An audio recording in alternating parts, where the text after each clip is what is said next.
तो last chapter हमने जो देखा था मोशन वाला, वो चैप्टर के क्या हुआ भैया? ख़त्म? चैप्टर ख़त्म? आगे नहीं चलाने वाले उसके अंदर? नहीं, ख़त्म नहीं किया है, वो चैप्टर डिले किया है बिकॉज उसके अंदर जो भी थियोरेटिकल कॉन्सेप्ट था वो हमने देख लिया है अच्छे से। और सम वाला कॉन्सेप्ट है वो मैं चाहता हूँ कि फेस टू फेस मैं पढ़ाऊँ तुमको। आई थिंक उसके अंदर शायद प्रॉब्लम आ सकती है तुम में से किसी को, और तुम इनकेस हुआ कि कोई डाउट ऐसा रह गया तो मैं नहीं चाहता कोई डाउट रहे। तो हम ये बायोलॉजी का चैप्टर है थियोरेटिकल, तो ये वाला वीडियो के ज़रिए पूरा चैप्टर ख़त्म करेंगे। उसके बाद जब भी तुम आओगे तो जो भी सम वाले चैप्टर है तो हम क्लास में ही पढ़ाएंगे।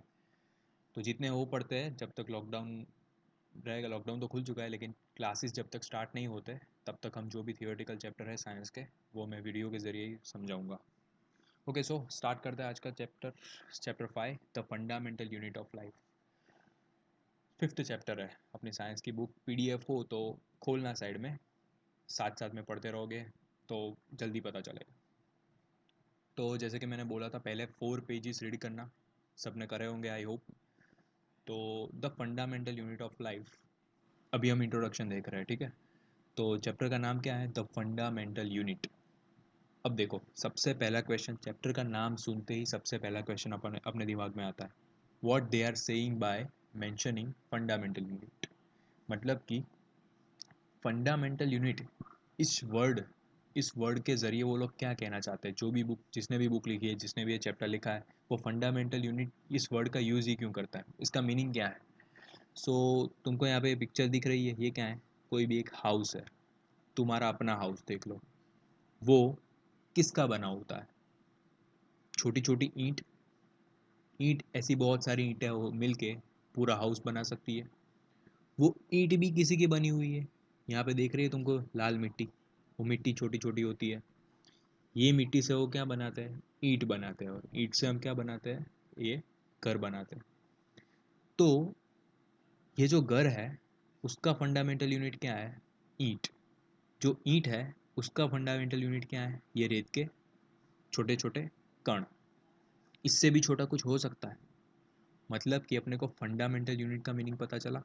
जो बेस होता है, जो फाउंडेशन होता है, जो सबसे बेसिक में होता है ना, उसको क्या बोलते हैं? किसी भी चीज़ का, किसी भी फिजिकल चीज़ है, कोई ऑर्गेनिज्म है, हम ह्यूमंस, ये किसी भी चीज़ का जो बेसिक में जो यूनिट होता है उसको हम क्या बोलते हैं? Fundamental unit. ओके, ये डिस्कशन को थोड़ा और डीप में ले जाते हैं। जैसे कि हमने देखा हाउस था, वो ईंटों का बना हुआ था। ईंट जो थी वो छोटी छोटी रेत की बनी हुई थी। अब इससे भी आगे कुछ हो सकता है? इससे भी छोटा? हाँ, क्यों नहीं हो सकता? बायोलॉजी में उन लोगों ने पूरा ढूंढ के रखा है। नैनो से भी नीचे। नैनो का मीनिंग पता है तुमको? 0.990 आता है पीछे, 0.00000 ऐसे 9 जीरो आते हैं, यानी कि 10⁻⁹ यहाँ तक जाए तब वहाँ पे नैनो आता है। उससे भी छोटा जो होता है ना, वो उन लोगों ने ढूंढ के रखा है। इलेक्ट्रॉन, प्रोटॉन, उसके अंदर जो आते हैं अप क्वार्क्स, डाउन क्वार्क्स, वो तो फिलहाल तुमको नहीं पता होगा उसके बारे में, लेकिन वो आएगा। कहने का मतलब ये है कि इससे भी छोटा हो सकता है। क्या हो सकता है? देखो, अगर इस रेत के कणों में हम ज़्यादा जूम करें, जो माइक्रोस्कोप आता है, माइक्रोस्कोप, उसकी मदद से इसके अंदर अगर ज़्यादा जूम करें तो हमको क्या दिखेगा? छोटे छोटे जो कण है अलग अलग टाइप के, वो मिलकर क्या बनाते हैं? रेत। रेत मिलकर क्या बनाती है? ईंट। और ईंट मिलकर बनता है पूरा घर। ओके, तो ये तो हमने बात कर दी घर की, ईंटों की। अगर हमें यही सेम कॉन्सेप्ट हमारे आसपास जो ऑर्गेनिज्म हमको दिखते हैं उस पे लगाना हो तो कौन से ऑर्गेनिज्म, इंक्लूडिंग अस, हम, ये जितने भी जानवर है अपने आसपास, पेड़ पौधे, ट्रीज, इन सब पे अगर हमें ये कॉन्सेप्ट लगाना हो तो उनको भी बेस में कुछ तो होगा, उनके भी सबसे फाउंडेशन यूनिट उनका तो कुछ होगा। क्या होता है? तो यही है हमारा चैप्टर। वो जो फाउंडेशन यूनिट है ना, सबसे बेसिक में जो है, उसके बारे में ही हमें इस चैप्टर में पढ़ना है। वही फंडामेंटल यूनिट की बात की है। आपको पता चल गया व्हाट इज़ फाउंडेशन? फाउंडेशन का मीनिंग क्या है? जो सबसे बेसिक में जो होता है, किसी भी चीज़ की बनावट के सबसे बेसिक में जो चीज़ होती है उस यूनिट को क्या बोलते हैं? Foundation. What about living organism such as humans, animals, plants and trees? Same question अपने दिमाग में आता है जब हम ये ईंटों की बात करते हैं कि ईंट के बेसिक में ऐसी छोटे छोटे कण होते हैं। तो humans, animal, plants and trees, इन सब के बारे में क्या? Is that same as the brick? उन सब के कॉन्सेप्ट में भी ब्रिक जैसा ही, मतलब कहना क्या चाहता है? Not exactly but yes. ये क्या आंसर है? वो आंसर इसलिए है कि समझाता हूँ। उसके अंदर कण नहीं होते हैं, हमारे अंदर छोटे छोटे कण नहीं होते हैं, लेकिन कुछ और होता है। वो क्या होता है? वो जो चीज़ होती है उसका नाम है सेल। सेल क्या है? सेल का मीनिंग क्या हुआ? क्यों सेल नाम दिया? वो छोटी सी चीज़ को सेल नाम क्यों दिया? ओके, उसके बारे में आता है। लेकिन हमारी बॉडी का, या फिर प्लांट्स का, या फिर एनिमल्स का जो फाउंडेशन है, जो कि बेसिक बिल्डिंग ब्लॉक, उसके लिए ये वर्ड एकदम सही फिट होता है कि बेसिक बिल्डिंग ब्लॉक्स। जो बड़ी बिल्डिंग होती है उसकी बेसिक में जो छोटे छोटे ब्लॉक होते हैं, हमारा बॉडी उसे एक बिल्डिंग की तरह देखो। उसके बिल्डिंग में जो छोटे छोटे छोटे छोटे जो ब्लॉक इस्तेमाल किए हैं, उस ब्लॉक को क्या बोलते हैं? सेल। अब ये सेल नाम कहाँ से आया? वेट, उसके पहले ये जो पिक्चर है उसको थोड़ा समझते हैं। तो बायोलॉजी के जो साइंटिस्ट जो इसके बारे में रिसर्च करना चाहते थे, उन लोगों ने क्या किया? एक ऑनियन ली। ऑनियन को ऐसे बीच में से इसकी ऐसी जो दिख रहे हैं ना पिल, ऑनियन पिल्स निकाली। उस ऑनियन पिल्स को उन लोगों ने रखा माइक्रोस्कोप के नीचे। माइक्रोस्कोप को पता है ना उसका मीनिंग क्या होता है? जो भी बायोलॉजिकल एक्सपेरिमेंट सब होता है उसको जूम करके एकदम देखने के लिए, अंदर क्या हो रहा है, किसी भी बायोलॉजिकल ऑर्गेनिज्म है उसके अंदर क्या है, वो सब देखने के लिए, उस रिसर्च के लिए वो लोग यूज़ करते हैं माइक्रोस्कोप का। तो इसी तरह साइंटिस्ट ने ऑनियन पिल ली, माइक्रोस्कोप के नीचे स्लाइड में उसको रख के सेट करके देखा। तो उस ऑनियन पिल में उनको कुछ ऐसा दिखाई दिया। फिर उनको रियलाइज़ हुआ कि ये जो पिक्चर दिखाई दे रहा है वो सेम पिक्चर है ब्रिक वॉल के जैसा। जैसे ब्रिक वॉल के अंदर बेसिक बिल्डिंग ब्लॉक कौन सा है? ये छोटी छोटी ब्रिक्स। वैसे ही ऑनियन पिल के अंदर भी बेसिक बिल्डिंग ब्लॉक्स क्या थे? ये देखो, ये देखो, ये कुछ अलग दिख रहा है, ये एकदम अलग सा रूम है, ये अलग रूम है। हर एक रूम, बहुत सारे अलग अलग रूम से ये पूरी ऑनियन पिल बनी हुई थी। ये रूम जैसा दिख रहा है ना, रूम को इंग्लिश में क्या बोलते हैं? एक बंद कमरा। एक बंद कमरा यानी कि एक जेल जैसा होता है, जेल। जेल में जो क्रिमिनल्स रखते हैं, वैसी जेल। तो उसे हम इंग्लिश में क्या बोलते हैं? सेल्स। तो इस पर से उसका नाम उन लोगों ने रखा सेल्स। सेल्स यानी कि लिटल रूम्स। ये छोटे छोटे रूम्स जो तुमको दिख रहे हैं उसे क्या बोलते हैं? सेल्स। अब देखो यार, जो चैप्टर है ना, अगर तुम उसको डायरेक्ट बुक्स में से पढ़ोगे ना तो बहुत बोरिंग लगेगा। बोरिंग मतलब एग्ज़ाम तक तुमको, एग्ज़ाम में भी कुछ मज़ा नहीं आएगा लिखने का, ये कैसा बोरिंग चैप्टर है। लेकिन हम इस चैप्टर को ना एकदम अलग तरीके से पढ़ेंगे। सिर्फ पढ़ना नहीं है, सिर्फ याद नहीं रखना है इस बार क्वेश्चन आंसर। हम इसको ऐसे पिक्चर से समझेंगे, सारी चीज़ ऐसे पिक्चर से समझाऊंगा। अगर एक दो तीन बार एटलीस्ट ये वीडियो देख लोगे ना, तो ये वाला चैप्टर तुम्हारा डन समझो। एग्ज़ाम नहीं आएगी तब तक पढ़ने की ज़रूरत नहीं पड़ेगी, वो भी जस्ट फॉर्मेलिटी के लिए। बिना पढ़े भी तुम इसका आंसर लिख सकोगे। इस चैप्टर के अंदर जो भी क्वेश्चन पूछोगे ना, उसका आंसर तुम बिना पढ़े लिख सकोगे। लेकिन ये जो लेक्चर्स आ रहे हैं ना ऑनलाइन, ये जो वीडियोज़ आ रहे हैं उसको अच्छे से समझना। ओके, सो यहाँ तक तो पक्का पता चल गया। हमने अब तक क्या समझा है? What is foundation unit? वो in the sense of onion peel, उसका हमने एग्जाम्पल लिया और उस पर से जो सेल्स होता है उसका मीनिंग समझा। जैसे कि ऑनियन पिल्स में होता है, वैसे ही हमारी ह्यूमन बॉडी में होगा। हमारी ह्यूमन बॉडी की छोटी सी ये चमड़ी निकाल के वो अगर रखोगे माइक्रोस्कोप के नीचे, तब भी ऐसे ही बिल्डिंग ब्लॉक्स हमें दिखेंगे, ऐसे ही सेल हमें दिखेंगे। अगर प्लांट है, प्लांट का कोई भी हमने पत्ता निकाल लिया, उसका ट्री का पत्ता, उसको थोड़ा सा ऐसा निकाल के उसकी छोटी सी पिल्स इसके नीचे रखेंगे तो हमें ऐसे ही सेल्स दिखेंगे। तो ये सारे ऑर्गेनिज्म जो अपने आसपास तुम देख रहे हो, वो सारे सेल्स के बने हुए हैं। उसका छोटे से छोटा यूनिट सेल है। हाँ, उसके अंदर भी आता है, बहुत कुछ आता है, लेकिन इस चैप्टर में हम बहुत अंदर नहीं जाएंगे, नहीं तो केमिस्ट्री चालू हो जाएगी, वो सब इलेक्ट्रॉन प्रोटॉन वो सब स्टार्ट हो जाएगा। हम उतना अंदर नहीं जाएंगे, उसके लिए दूसरा अलग चैप्टर है। तो इसके इसके अंदर हम सिर्फ सेल क्या है, वो किन किन चीज़ों का बना हुआ है, वो सब चीज़ें क्यों होती है, वो सब चीज़ें क्या होती है, उसके बारे में समझेंगे। ओके, सो अब नेक्स्ट स्लाइड करता हूँ। Let's see. ओके, सो यहाँ पे क्या लिखा है हमने, microscopic world. What is microscopic world? ऐसा वर्ल्ड जो हम नहीं देख सकते, हमारी सिंपल जो नेकेड आइज है उससे हम ये वर्ल्ड नहीं देख सकते। तो देखने के लिए हम क्या करेंगे, माइक्रोस्कोप। माइक्रोस्कोपिक वर्ल्ड को देखने के लिए हम जो इंस्ट्रूमेंट का यूज़ करेंगे उसको बोलते हैं माइक्रोस्कोप। तो माइक्रोस्कोप का यूज़ करके हम वो सारे माइक्रोस्कोपिक पूरा वर्ल्ड देख सकते हैं।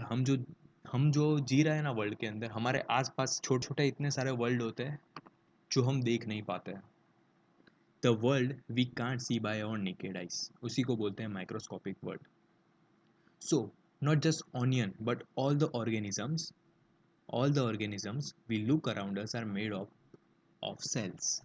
यानी कि हमारे आसपास जितने भी ऑर्गेनिज्म है, जैसा कि मैंने पिछले वाली साइड में बोला था कि हमारे आसपास के सारे ऑर्गेनिज्म इंक्लूडिंग अस, वो सारे जो सिंगल यूनिट के बने होते हैं उस यूनिट को क्या बोलते हैं, सेल्स। वो सब सेल्स के ही बने होते हैं। क्या लिखा है, सिंगल सेल में constitute a whole organism as in amoeba, chlamydomonas, paramecium, bacterias etcetera. क्या कहना चाहते हैं, सिंगल सेल में कंस्टिट्यूट अ होल ऑर्गेनिज्म, यानी कि हमने तो ये बात की कि ह्यूमन बॉडी ऑर्गेनिजम्स, जो हमारे आसपास के ऑर्गेनिज्म जैसे कि ह्यूमन बॉडी, वो सेल्स के बने हुए होते हैं। बट ये भी पॉसिबल है कि सिर्फ एक सेल का पूरा ऑर्गेनिज्म बना हुआ हो। यानी कि हमारी ह्यूमन बॉडी का एग्जांपल ले तो इतने सारे सेल्स, करोड़ों बिलियंस ट्रिलियंस, हमको नंबर भी नहीं पता होगा उतने सारे सेल्स की ह्यूमन बॉडी बनी होती है। लेकिन ये भी पॉसिबिलिटी है कि कोई ऑर्गेनिज्म ऐसा हो जो कि सिर्फ एक सेल का बना हुआ, और जिसके ये एग्जांपल है अमीबा, क्लेमिडोमेनास, पैरामीशियम, और कुछ ऐसे बैक्टीरियास है जो कि सिर्फ सिंगल सेल के बने होते हैं, जो मल्टीपल सेल की उसके अंदर ज़रूरत नहीं, इतने छोटे होते हैं कि सिंगल सेल के बने हुए होते हैं, जिसे हम देख भी नहीं सकते। जैसे कि एक सेल को हम देख नहीं सकते ना, माइक्रोस्कोप की ज़रूरत पड़ती है, वैसे ही ये ऑर्गेनिज्म खुद एक सेल के बने हुए होते हैं, उतने छोटे होते हैं कि उनको एक से ज़्यादा सेल की ज़रूरत ही नहीं होती जीने के लिए।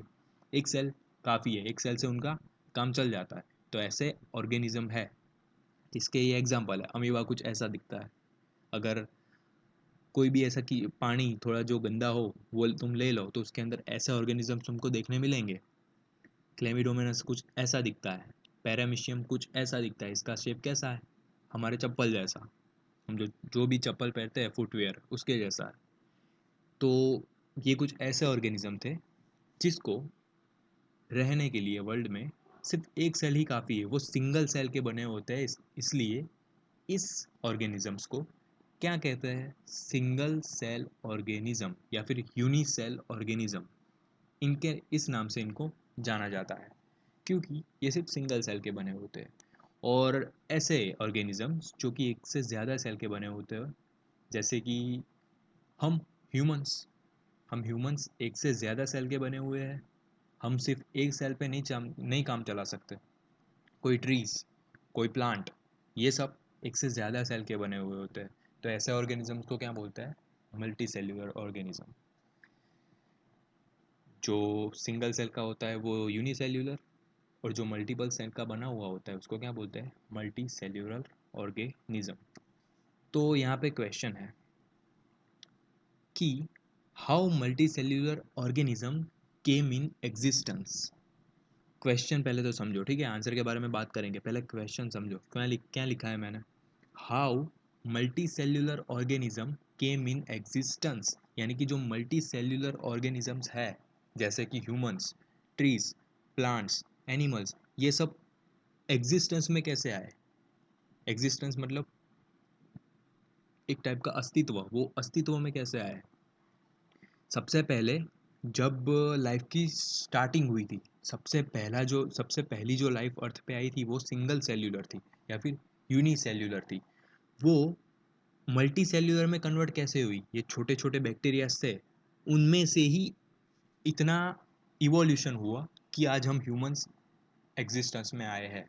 यानी कि यूनिसेल्यूलर थे स्टार्टिंग में, उसमें इवोल्यूशन हुआ और धीरे धीरे मल्टी सेल्यूलर ऑर्गेनिज्म एग्जिस्टेंस में आए। लेकिन कैसे आए, हमने ये तो देख लिया कि यूनिसेल्यूलर में से मल्टी सेल्यूलर ऑर्गेनिजम्स आए हैं, लेकिन क्वेश्चन ये है कि कैसे बने, मल्टी सेल्यूलर ऑर्गेनिज्म बने कैसे। तो यहाँ पे आंसर ये है। ओके, ये क्या हो रहा है, देखो क्या था। सबसे पहले एक सेल था, इसको सिंगल सेल समझो। उसके बाद उसके अंदर ही कुछ ऐसी केमिकल एक्टिविटीज हुई, एक टाइप का रिप्रोडक्शन बोल सकते हो, खुद से ही एक ऐसी प्रोसेस हुई, मेडिकल सॉरी, एक ऐसी केमिकल प्रोसेस हुई कि उसके अंदर से ऐसे डबल, ऐसे, ये जो तुम देख रहे हो ये साइकिल ऐसे बनती गई बनती गई बनती गई। एक था, उसमें से दो बने, इन दोनों में भी सेम प्रोसेस हुई, तो दो के कितने हो जाएंगे, चार, चार के आठ, 16, ऐसे बढ़ते गए बढ़ते गए बढ़ते गए। और एक टाइम ऐसा आया कि हम ह्यूमंस, यानी कि अब अपने अंदर कितने सेल है, ट्रिलियंस, क्वाड्रिलियंस, जिसका नंबर भी अपने को नहीं मालूम, इतने सारे सेल्स होते हैं एक ह्यूमन ऑर्गेनिज्म में। और सेम इन एनिमल्स। तो कुछ ऐसे बने थे मल्टी सेल्यूलर ऑर्गेनिजम्स, किसके अंदर से, सिंगल सेल के। शुरुआत तो सिंगल सेल से ही हुई थी, लेकिन उसके अंदर ही इवोल्यूशन होता गया, अंदर छोटी छोटी जो केमिकल रिएक्शन होते गए, ऐसी प्रोसेस होती गई कि जिसके अंदर से मल्टी सेल्यूलर ऑर्गेनिजम्स बने। ठीक है, ओके। तो जो सेल्स होते हैं, जैसे कि हम सेल्स की बात कर रहे हैं, तो सेल्स के भी अपने अपने अलग अलग टाइप होते हैं। देखो, there is possibility that some organism may have made of different kind of cells. जो यूनिसेल्यूलर है उसकी बात ही नहीं हो रही है, वो तो सिर्फ एक ही सेल होता है, वो एक ही टाइप का होता है। लेकिन जो मल्टी सेल्यूलर है, जितने भी ऑर्गेनिज्म है मल्टी सेल्यूलर है, जैसे कि ह्यूमंस है, या फिर ट्रीज है, प्लांट्स है, या फिर तुम एनिमल्स ले लो, ये जो मल्टी सेल्यूलर ऑर्गेनिज्म है, देयर इज पॉसिबिलिटी कि वो डिफरेंट काइंड ऑफ सेल के बने हुए हो सकते हैं, डिफरेंट काइंड ऑफ सेल्स के बने हुए हो सकते हैं। जैसे कि ह्यूमंस है, ह्यूमंस के अंदर क्या क्या होता है, ब्लड सेल होते हैं, नर्व सेल होती है, स्मूथ मसल होती है। अगर ह्यूमन जो है वो गर्ल है, उसकी जेंडर फीमेल है, तो उसके अंदर ओवम का सेल हो सकता है। अगर मेल है तो उसके अंदर स्पर्म का सेल हो सकता है, फैट सेल। ये सब उसके पिक्चर्स है, तुमको इजीली याद रह सके इसलिए मैंने ये पिक्चर्स यहाँ पे रखे हैं। तो कुछ कुछ कुछ ऐसे दिखते हैं, ये एक टाइप के एनिमेटेड पिक है, रियल में तो बहुत इसके जैसा सिमिलर दिखता है, लेकिन अगर वो पिक दिखाऊंगा तो वो दिखेंगे भी नहीं ठीक से, पता भी नहीं चलेगा। तो इसलिए मैंने यहाँ पे एनिमेटेड पिक रखे हैं कि तुम देख सको। फॉर एग्जाम्पल उसको जब भी तुम एग्जाम में लिखो ऐसे ही याद आएंगे दोस्त। जब एग्जाम में तुम लिखने जाओगे ना, ये पिक्चर्स देखे होगे, वही तुमको याद आएगा। जो थियरी है वो तो तुम लिख ही दोगे, लेकिन जो जल्दी याद कैसे आएगा, वो जो थियरी तुम लिखोगे वो जल्दी याद कैसे आएगा, ये पिक्चर्स याद करके। एटलीस्ट 2 बार ये वीडियो देखोगे, तुमको वहाँ पे याद आएगा, नहीं ये पिक्चर्स मैंने देखा था, ये डिफरेंट टाइप के सेल्स के टाइप है, कि स्मूथ मसल सेल कुछ ऐसा दिखता है, ब्लड सेल ऐसा दिखता है, नर्व सेल ऐसा दिखता है, ओम का सेल कुछ ऐसा दिखता है, स्पर्म सेल ये कुछ ऐसा दिखता है, फैट सेल ऐसा दिखता है। तो ये different different kind of cell थे। यानी कि ये 2 स्लाइड हमने देखी, वो ये कहना चाहती है कि दिस इज़ पॉसिबल कि कोई सिंगल ऑर्गेनिज्म है जो कि मल्टी सेल्यूलर है, तो ज़रूरी नहीं कि उसके अंदर सारे सेल एक ही टाइप के हो, मल्टीपल टाइप के डिफरेंट डिफरेंट काइंड के सेल्स उसके अंदर हो सकते हैं। ओके, तो दिस इज इट। नेक्स्ट जो है स्ट्रक्चर ऑफ सेल। हमने सेल के बारे में तो बात कर ली, सेल क्या होता है, उसके डिफरेंट डिफरेंट टाइप कैसे होते हैं, यूनिसेल्यूलर में से मल्टी सेल्यूलर ऑर्गेनिज्म कैसे देख बना, वो हमने देख लिया। अब सेल के अंदर क्या होता है उसके बारे में थोड़ी बात करते हैं। This is what biology is. कोई भी चीज़ होती है उसके अंदर क्या चल रहा है उसके बारे में, this is what science is about. कोई भी चीज़ है उसके अंदर क्या चल रहा है, ये हम फाइंड आउट करते हैं, यही है बायोलॉजी। ठीक है, तो यहाँ पे हम किसके बारे में बात बात कर रहे हैं, स्ट्रक्चर ऑफ सेल। हमने सेल सेल कर तो लिया, ये सब सेल के बने हुए होते हैं। यूनिसेल्यूलर मतलब एक सेल, मल्टी सेल्यूलर मतलब multiple cells, may be different different kind of cells. लेकिन सेल के अंदर भी कुछ होता है, सेल क्या मतलब ऐसा ही दिखता है, दिस इज सेल, इसके अंदर कुछ होगा ना, कुछ तो होगा। ऐसा तो अंदर क्या है कि जिसके अंदर इतने सारे सेल मिल जाए तो पूरी ह्यूमन बॉडी काम करती है, पूरे पूरे पूरे के पूरे ऑर्गेनिज्म काम करते हैं, उसके अंदर कुछ तो होता होगा। वो क्या होता है, अलग अलग ऑर्गेनिजम्स के अंदर अलग अलग होता है इसका पूरा स्ट्रक्चर। हाँ, जैसे कि ह्यूमन के अंदर जो भी डिफरेंट डिफरेंट काइंड के सेल्स है उन सबका अपना अपना अलग स्ट्रक्चर है। यानी कि देखो ये सब अलग अलग दिख रहा है ना, हर एक का अपना अपना अलग स्ट्रक्चर है। प्लांट्स के अंदर कुछ अलग होता है, एनिमल्स के अंदर कुछ अलग होता है, ह्यूमंस के अंदर कुछ अलग होता है। जैसे हमने वो अमीबा, प्लाज्मोडियम वो सब देखा, उसके अंदर कुछ अलग होता है। लेकिन कुछ चीज़ें होती है जो कॉमन होती है, जिसके ऊपर से हम समझ सकते हैं कि किसके अंदर सेल कैसे वर्क करता होगा, उसका स्ट्रक्चर कैसा होगा। तो कोई भी सेल हो, कोई भी सेल, उप्स, सॉरी सॉरी सॉरी, कोई भी सेल हो वो, उसके 3 मेन हिस्से होते हैं। पहला जो कि होता है न्यूक्लियस। क्या होता है? न्यूक्लियस। कोई भी सेल के 3 कॉमन हिस्से, उसका पहला होता है न्यूक्लियस। अब व्हाट इज न्यूक्लियस? न्यूक्लियस, हम सेल के बारे में बात करते हैं, न्यूक्लियर बॉम्ब उसके बारे में बात नहीं कर रहे हैं। सेल के अंदर भी अपना न्यूक्लियस होता है। न्यूक्लियस यानी कि वो वर्ड सेंटर के लिए है। कोई भी, अगर हम किसी भी टॉपिक में सेंटर की बात करें तो उसको क्या बोलेंगे? न्यूक्लियस। यहाँ पे सेल का न्यूक्लियस यानी सेल का सेंटर, यही तो है।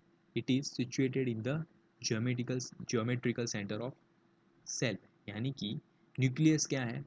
न्यूक्लियस सेल का वो हिस्सा है जो कि सेल के सेंटर में सिचुएटेड है। सेल के सेंटर वाला हिस्सा, उसे हम क्या बोलते हैं? Nucleus. Plasma membrane. What is plasma membrane? ये देखो, outermost covering of the cell that separate it from outer environment. मतलब सेल का आसपास का हिस्सा, जो एक टाइप की बॉर्डर हम कह सकते हैं उसको। हाँ, वो बॉर्डर जो होती है सेल की, उसको हम क्या बोलते हैं? Plasma membrane. वो क्या करता है? वो सेल को बाहर के एनवायरनमेंट से अलग करता है। बाहर की कोई भी चीज़ अंदर नहीं आ सकती है, या फिर सेल में से कोई भी चीज़ अंदर बाहर नहीं जा सकती है। वो सेल के आसपास एक टाइप की बॉर्डर क्रिएट करता है। ये जो सेल है उसके आसपास क्या करता है? एक टाइप की बॉर्डर क्रिएट करता है। वो क्या होता है? Plasma membrane, cytoplasm. अब देखो, हमने 2 चीज़ें देखी पहले सेल की। एक तो न्यूक्लियस जो कि सेल के सेंटर में होता है, दूसरा है प्लाज्मा मेम्ब्रेन जो कि सेल के आसपास होता है, राइट? तो साइटोप्लाज्म क्या है? साइटोप्लाज्म एक ऐसा लिक्विड है, एक मटेरियल है जो सेल के अंदर भरा हुआ होता है। वो, ये सेंटर और ये बॉर्डर, इसके बीच में जो भी ये वाला हिस्सा है ना, वो सारा साइटोप्लाज्म में इंक्लूड हो जाता है। यानी कि the material inside the nucleus and contain with in the nuclear membrane. Nucleus और न्यूक्लियर मेम्ब्रेन के अंदर का जो भी मटेरियल होता है उसको क्या बोलते हैं? साइटोप्लाज्म। सेल के अंदर का मटेरियल यानी कि साइटोप्लाज्म। That's it. यही था स्ट्रक्चर ऑफ सेल। तो याद क्या रखना है? टोटल 3 चीज़ें, nucleus, plasma membrane and cytoplasm. यही था सेल का स्ट्रक्चर। ये कोई भी तुम सेल उठा के ले लो तो इसके अंदर ये 3 चीज़ बेसिक होती है। स्ट्रक्चर कुछ ऐसा दिखता है सेल का। ओके, तो हम हर एक चीज़ को पिक्चर्स पे देख लेते हैं। मे भी हो सकता है कि तुमको नाम पढ़ के याद ना रहे कि स्ट्रक्चर में ये चीज़ का काम क्या है, ये चीज़ कहाँ होती है, जैसे कि न्यूक्लियस कहाँ होता है, प्लाज्मा मेम्ब्रेन कहाँ होता है। डोंट वरी, मैं हूँ ना, सब कुछ तैयार करके रखा है। देख आगे, कोई भी तुम सेल गैस की, ये सेल है, तो बीच का जो हिस्सा होता है वो न्यूक्लियस। अच्छा ओके, रुक 2 मिनट। सेल का शेप राउंड होता है सर, ये सबका क्वेश्चन रहता है कि क्या सेल राउंड होता है? जी नहीं, ज़रूरी नहीं है कि सेल राउंड हो। ये हम एग्जाम्पल के लिए लेते हैं। उसका उसका तो जो शेप है वो फिक्स होता ही नहीं है दोस्त। कुछ भी फिक्स होता नहीं है। हर एक सेल चाहे सेम काइंड का हो, थोड़ा थोड़ा एक दूसरे से डिफरेंट दिख सकता है, और ज़रूरी नहीं है कि राउंड हो ही। हर एक ऑर्गेनिज्म के अंदर डिफरेंट डिफरेंट काइंड के सेल होते हैं, वो सारे अलग अलग शेप के होते हैं, वो शेप फिक्स नहीं होता है। देर इज़ हाई पॉसिबिलिटी के मे बी वो एक दूसरे से मैच ही ना करे शेप, ऐसा होता है, ठीक है? तो ऐसा भ्रम में मत रहना कि इसका शेप राउंड होता है। नहीं, राउंड नहीं होता है। ये सब एग्जाम्पल के लिए हम ये मैं तुमको बता रहा हूँ, ठीक है? ये देखो, ऐसा कुछ हो सकता है, ऐसा शेप हो सकता है, फिक्स तो है ही नहीं। Okay, so structure of cell हम देख रहे थे। बीच में क्या होता है? न्यूक्लियस। बाहर क्या होता है? Cell membrane. ये तुमको बॉर्डर दिख रही है ना, ये क्या करती है? ये जो बाहर का एनवायरनमेंट है उसको अंदर के एनवायरनमेंट से क्या करती है? अलग करती है। बाहर की कोई भी चीज़ है वो अंदर नहीं चली जानी चाहिए, अंदर की कोई भी चीज़ बाहर नहीं आ जानी चाहिए। अंदर का सब स्ट्रक्चर ऐसे काम करता है वो आएगा, डोंट वरी वो आएगा। अभी के लिए इतना याद रखो कि जो सेल मेम्ब्रेन होता है वो सेल के आसपास की एक टाइप की बॉर्डर है जो उसको बाहर के एनवायरनमेंट से अलग करती है। फाइन। और साइटोप्लाज्म, ये अंदर का जो भी मटेरियल होता है, लिक्विड होता है, जो भी तुम ले लो, अंदर जो भी सब ठूसा हुआ होता है, भरा हुआ होता है, उसको क्या बोलते हैं? साइटोप्लाज्म। अब ये जो था वो एग्जाम्पल के लिए था। रियल में जो दिखता है वो कुछ ऐसा दिखता है। ये तुम आसपास देख रहे हो, ये क्या है? बॉर्डर। ये बीच में अंदर कहीं पे न्यूक्लियस होता है। और ये आसपास ये सब जो भी तुमको मटेरियल दिख रहा है ग्रीन कलर का, बीच में डॉट डॉट डॉट है, ये क्या है? साइटोप्लाज्म है। सेम यहाँ पे ये देखो, इसका एक कट करके तुमको पिक्चर बताया है एनिमेशन पर से। आसपास की बॉर्डर, बीच पे न्यूक्लियस, ये सब जो भी तुमको मटेरियल दिख रहा है ना, वो सब साइटोप्लाज्म में इंक्लूड हो गया है। ठीक है। सो इंट्रोडक्शन और स्ट्रक्चर यहाँ तक था। आगे हम जो देखेंगे वो हर एक, हमने जो ये स्ट्रक्चर देखा, सबसे पहले उसके अंदर आया था सेल मेम्ब्रेन, बाद में आता है साइटोप्लाज्म, बाद में आता है न्यूक्लियस। इन सब के बारे में अलग अलग टॉपिक है। हर एक चीज़, ये जो कि सेल मेम्ब्रेन है, उसके अंदर भी बहुत कुछ है समझने का। उसके अंदर भी बहुत सारा प्रोसेस होता है। उसका काम क्या है, वो होता क्यों है, वो किसका बना हुआ होता है। सेम चीज़ तीनों में अप्लाई करेंगे और तीनों पे अलग से हम वीडियो समझेंगे। सो अभी तक इतना रखते हैं। क्या था? देखो, हमने देखा इंट्रोडक्शन।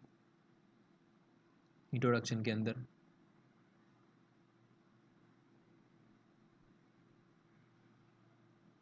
फंडामेंटल यूनिट होता क्या है हमने कैसे समझा। घर पे से हम ब्रिक पे आए, ब्रिक पे से हम रेती पे आए, रेती पे से हम छोटे छोटे कण में, ये जो छोटे छोटे हैं उसी को हम क्या बोलते हैं? Building blocks. यही बिल्डिंग ब्लॉक्स अगर हम ह्यूमंस के बारे में या फिर एनिमल्स के बारे में या फिर ट्रीज़ के लिए अप्लाई करना चाहे तो तभी हम कौन से कॉन्सेप्ट पे आते हैं? सेल के कॉन्सेप्ट पे आते हैं। अब इसके बारे में साइंटिस्ट को डिटेल में जानना था, उन लोगों ने किसका यूज़ किया? सबसे पहले उन्होंने ऑनियन पील निकाली, उसको माइक्रोस्कोप में रखा, तो ऐसी कुछ उनको रचना मिली। ये रचना उन लोगों ने मैच की कि भाई ये तो ब्रिक वॉल जैसी ही है। उन लोगों ने इस पर से नाम लिया, ये छोटे छोटे रूम्स है, तो क्या नाम दिया? सेल्स नाम दिया। ओके। माइक्रोस्कोपिक वर्ल्ड क्या होता है वो हमने देखा। यूनिसेल्यूलर क्या होता है, मल्टीपल सेल्यूलर क्या होता है वो हमने देखा। यूनिसेल्यूलर मतलब, ये जो नाम याद रखो, ये सब नाम एग्जाम्पल के लिए याद रखना, ये काम आएगा। पिक्चर्स देख लिया है तो नाम भी याद रख लो। Amoeba, chlamydomonas, paramecium. Simple name है, थोड़े ऑकवर्ड है लेकिन 2-3 बार बोलो यार, याद रह जाएंगे। ठीक है। कोशिश करना कि याद रह जाए। फाइन। मल्टी सेल्यूलर देखा, सबसे बड़ा क्वेश्चन क्या निकला वहाँ से? मल्टी सेल्यूलर ऑर्गेनिज्म कैसे बने? तो वो भी बहुत ईजी था। एक टाइप का, ये अंदर कहते हैं ना कि अंदर के अंदर क्या होता है, एक टाइप का रिप्रोडक्शन होता है। तो हमको पता चल गया कि मल्टीपल सेल्यूलर कैसे बना। सबसे पहले था सिंगल, उसके अंदर से ऐसे 1 के 2, 2 के 4, 4 के 8 ऐसे बनते गए। और मल्टी सेल्यूलर जो भी ऑर्गेनिज्म थे वो बन के बाहर आए, जो कि एग्जाम्पल है हम खुद मल्टी सेल्यूलर ऑर्गेनिजम्स के, राइट। हमारे आसपास की चीज़ें, जो भी चीज़ें इन द सेंस ऑफ ऑर्गेनिज्म की बात कर रहा हूँ। फाइन। ओके, नेक्स्ट क्या देखा हमने? सेल के डिफरेंट डिफरेंट टाइप। सेल कोई एक टाइप का नहीं होता है, उसके डिफरेंट डिफरेंट टाइप हो सकते हैं। और ये भी हो सकता है कि सिंगल ऑर्गेनिज्म ही ऐसा हो जिसके अंदर बहुत सारे टाइप के सेल्स हो। ऐसा ज़रूरी नहीं है कि कोई ऑर्गेनिज्म सेम टाइप के सेल्स का ही बना हुआ हो। हमारी ह्यूमन बॉडी जो कि अलग अलग टाइप के सेल का बना हुआ होता है, नर्व सेल अलग होता है, ब्लड सेल अलग होता है, ओम सेल अलग होता है, स्पर्म सेल अलग होता है। तो ये ज़रूरी नहीं है कि पूरा ऑर्गेनिज्म सिर्फ एक ही टाइप के सेल का बना हुआ हो। कि अगर यूनिसेल्यूलर ऑर्गेनिज्म है तो बात अलग है, उसके अंदर सिर्फ एक ही सेल होता है तो वो एक ही टाइप का हम समझ सकते हैं। लेकिन मल्टीपल सेल्यूलर में ऐसी भी पॉसिबिलिटी है कि हो सकता है, और ऐसी भी पॉसिबिलिटी है कि नहीं हो सकता कि उसके अंदर सेम टाइप के सेल हो, जो कि हमारे केस में नहीं है। ह्यूमंस सेम टाइप के सेल का नहीं बना हुआ होता है, उसके अंदर बहुत सारे अलग अलग सेल होते हैं। ओके, सो आगे हमने देखा स्ट्रक्चर ऑफ सेल। मेन 3 चीज़ें। न्यूक्लियस, वो कहाँ होता है? सेंटर में। प्लाज्मा मेम्ब्रेन कहाँ होता है? सबसे बाहर की बॉर्डर। साइटोप्लाज्म क्या है? न्यूक्लियस और प्लाज्मा मेम्ब्रेन के बीच में जो भी मटेरियल होता है उसको क्या बोलते हैं? साइटोप्लाज्म। ईजी है, बहुत ईजी है। सेल मेम्ब्रेन ओके ये रहा, मैंने तुमको एग्जांपल के लिए अच्छा सा पिक्चर रखा है, ये देख के ही तुम दिमाग में बना सकते हो कि स्ट्रक्चर ऑफ सेल क्या है। इस पर से तुम लिख सकते हो कि न्यूक्लियस बीच में होता है, साइटोप्लाज्म सॉरी न्यूक्लियस सेंटर में होता है, साइटोप्लाज्म सेल मेम्ब्रेन और न्यूक्लियस के बीच में होता है, सेल मेम्ब्रेन सबसे बाहर की बॉर्डर, सिंपल। ओके तो नेक्स्ट टाइम में हम क्या देखेंगे, सेल मेम्ब्रेन के बारे में बहुत सारी एकदम इंटरेस्टिंग डिटेल है उसके बारे में देखेंगे। लेकिन ये वीडियो 2-3 बार देख लो, नोट्स बना लो, फिर मेरे को मैसेज करो, तुम अपना टाइम लो, अच्छे से पढ़ो, जब फाइनल हो जाए कि नहीं पता चल गया यहाँ तक कंप्लीट कोई डाउट नहीं है, तभी मेरे को बोलो, मैं आगे का वीडियो रेडी है, वीडियो रेडी है, मैं डाल दूंगा। लेकिन तुमको अपना काम करना है, मैं अपना काम कर रहा हूँ, तुमको अपना काम करना है। ये वीडियो एटलीस्ट 2 बार तो देखना ही देखना है, नोट्स बनानी है, नोट्स भेजो होमवर्क की मैंने किया है, हो सकता है मैं कुछ पूछूंगा भी उसके अंदर से, पर्सनल कॉल करके पूछूंगा, तो इतना रेडी रखो। अभी तक का सब बहुत ईजी है, आगे भी चैप्टर ऐसे ही ईजी लगेगा अगर मेरे साथ साथ रहोगे। ट्रस्ट मी, तुम्हारे क्लास में किसी को नहीं आता होगा ना ऐसा ही चैप्टर हम सीखेंगे। भले सब कुछ थियोरटिकल है, इसलिए सबको इसके अंदर प्रॉब्लम होता है कि थियोरी है और ये सब देखो ऐसे कुछ नाम लोगों को हार्ड लगता है, लेकिन उसके बारे में भी चिंता मत करो, हम ऐसे पिक्चर वाइज समझेंगे, कुछ हार्ड नहीं लगेगा। तुम्हारे टीचर से भी तुमको ये चैप्टर ज़्यादा अच्छा आएगा, लेकिन मेरे साथ रहो, ठीक है। जो काम बोलता हूँ वो रेगुलर करो। चलो तो नेक्स्ट वीडियो के अंदर हम क्या देखेंगे, सेल मेम्ब्रेन के बारे में बहुत सारी डिटेल्स, वैसे ही साइटोप्लाज्म के बारे में बनाएंगे, न्यूक्लियस के बारे में बनाएंगे। ओके ठीक है चलो।